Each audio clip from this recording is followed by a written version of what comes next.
வணக்கம். தமிழ் voice.com வழங்குகின்ற வாழ்க வளமுடன் நிகழ்ச்சியில் உங்களை சந்திக்கின்றோம். இன்றைய வாழ்க வளமுடன் நிகழ்ச்சியில் நாங்கள் பார்க்க போகின்றோம் கோயிலில் செய்யக்கூடாத சில காரியங்கள். 1. கோயிலில் தூங்கக்கூடாது.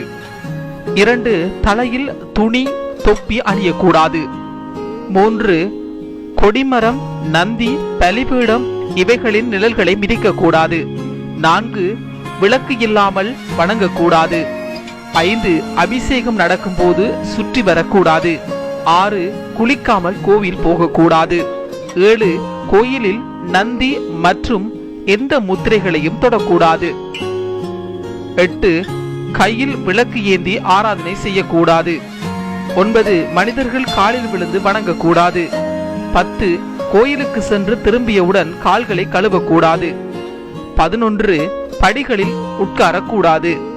12. சிவபெருமான் கோயில்களில் அமர்ந்து வர வேண்டும். பெருமான் கோயில்களில் அமரக்கூடாது. 13. வாசனை இல்லாத மலர்களை பூஜைக்கு அல்லது தெய்வங்களுக்கு தரக்கூடாது. 14.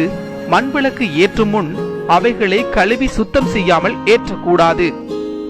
15. கிரணம் இருக்கும் போது கோயிலை வணங்கக்கூடாது. 16. கோயிலுக்கு சென்றுவிட்டு வெளியில் வந்து தர்மம் செய்யக்கூடாது. 17. புண்ணிய தீர்த்தங்களில் வந்தவுடன் காலை வைக்க கூடாது. முதலில் நீரை தெளித்துக் கொண்டு கால் அலம்பல் வேண்டும். குளத்தில் காலை போடக்கூடாது. 18. கோயிலை வேகமாக வலம் வரக்கூடாது. 19. தாம்பூலம் தரித்துக் கொண்டு கோயிலுக்கு செல்லக்கூடாது. 20. சுவாமிக்கு நிவேதனம் ஆகும் போது பார்த்தல் கூடாது. 21. தேவதைகள் பலிபீடத்திற்கு நடுவிலும் லிங்கத்திற்கும் நந்திக்கும் நடுவிலும் செல்லக்கூடாது. 22. எவருடனும் வீண் வார்த்தைகளை கோயிலில் வைத்து பேசக்கூடாது. இன்றைய தமிழ் voice.com வழங்கிய வாழ்க வளமுடன் நிகழ்ச்சியில் நாங்கள் பார்த்திருந்தோம் கோயிலில் செய்யக்கூடாத சில காரியங்கள். நாளை மற்றும் ஒரு நிகழ்ச்சியில் உங்கள் அனைவரையும் சந்திக்கின்றோம். அதுவரையில் தொடர்ந்து இணைந்திருங்கள் தமிழ் voice.com என்ற எங்களுடைய இணையதளத்தோடு.